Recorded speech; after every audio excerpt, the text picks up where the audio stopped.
And welcome back to Living Local. It is time to check in with Movie Mike for what is new at the movies. Sounds like a plan. Let's do it. So I wasn't here last week. No, you were not. So the movie that we're going to review, yes, I'm previewing it. Okay, outstanding. Well, this is actually kind of cool because we did talk about it with Tristan last week. It was only playing in Iowa City, but guess what? As of tomorrow, it's playing in Davenport. And I loved it. It was great. It's called The Holdovers. This is the new comedy by Alexander Payne, who has won a couple of Academy Awards for Sideways and The Descendants. It's set in 1970 at a really prestigious boarding school. And at every Christmas break, there are always a few kids whose parents are traveling overseas or whatnot, and they have to stay there for the break. This year, it's the grumpiest teacher in the world's chance to watch the kids for 2 weeks. And he winds up with one student who becomes the only one left.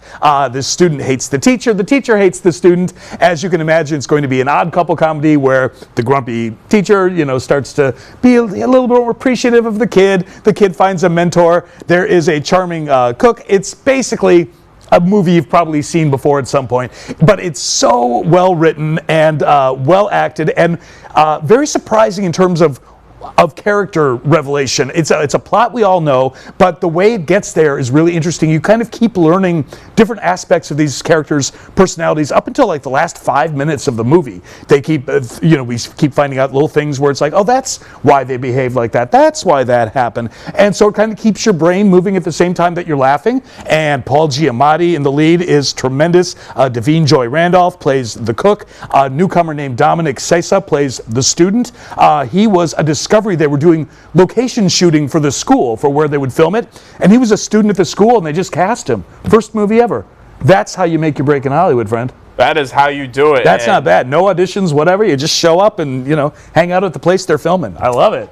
Yeah, it's a delightful movie, totally worth seeing. It's great for the holidays. It's all about Christmas. Yeah, go check it out. It's a lot of fun. Yeah, that's very interesting. So it's almost, because you said now showing Davenport, so it's kind of like 3 new movies in. Kind of like, yeah. Kind of a little iffy there. Indeed, yes. Similar there. But these next 2 are definitely coming out. Indeed. In New York, brand yes. new. The first one, you've probably heard of it. Yeah. The Hunger Games is back. There's another Hunger Games, yes. This one is the Ballad of Songbirds and Snakes. Now, if you thought that the Hunger Games ended in 2014, 2015, you were absolutely correct. And so it's prequel time, folks.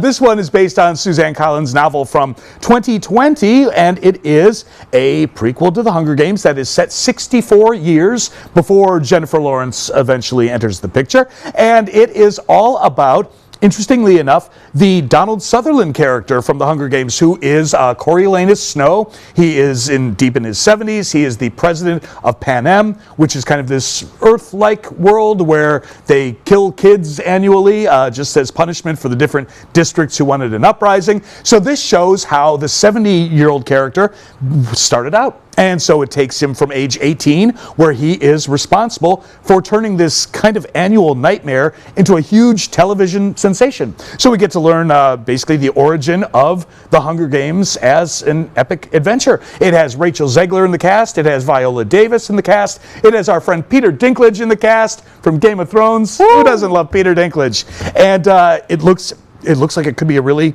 interesting story, especially if you have familiarity with how the story turns out later. Yeah, no, absolutely. Could be fun. You never know. You never know with sequels and prequels, but this one looks really good. It looks fun. Yeah, absolutely. It's the design looks great. Great cast. Fantastic. Yeah, absolutely. Yeah, right? I'm actually pretty excited for it. Okay. Now this next one is kind of more on my alley. Yeah, we got you a sports movie. We got a sports movie. So it is Next Goal Wins. Next Goal Wins. I can't wait. It's a soccer movie or football, as you would say, I guess, over there. This is based on a true story and is actually based on a documentary from 2014 about the American Samoan soccer team that in 2001 lost their chance to be in the World Cup by losing a game 31-0. About the worst match perhaps ever in professional soccer. This takes place 10 years later, where Michael Fassbender's coach, he is a loser, he's a heavy drinker, fights with everybody, no one wants to hire him, so they send him off to American Samoa to kind of whip the team into shape. And so this kind of follows the trajectory. It's probably going to be a very bad news bears kind of rise of the underdog story. but it's got good people in it. It has also, Elizabeth Moss and as Will Arnett, two terrific actors. And it's by Taika Waititi, who won an Academy Award for Jojo Rabbit a few years back and has directed a couple of Thor sequels in the meantime. And it's not a Marvel movie, and so I'm excited to see what he's up to next. Should be a nice treat. Yeah, 31 to 0. 31 to 0. Give me a break. That's good. And that's not good. Football, and American football, that's bad. And soccer, really, really bad. Yeah, so could be fun though. Maybe a goal is scored. Absolutely, we'll see. We'll have to find I think out. there will be a goal at one point. I think so too. Last 3 minutes, maybe. We'll see. Yeah. Well, Mike, thank you for coming in and hanging out with us today.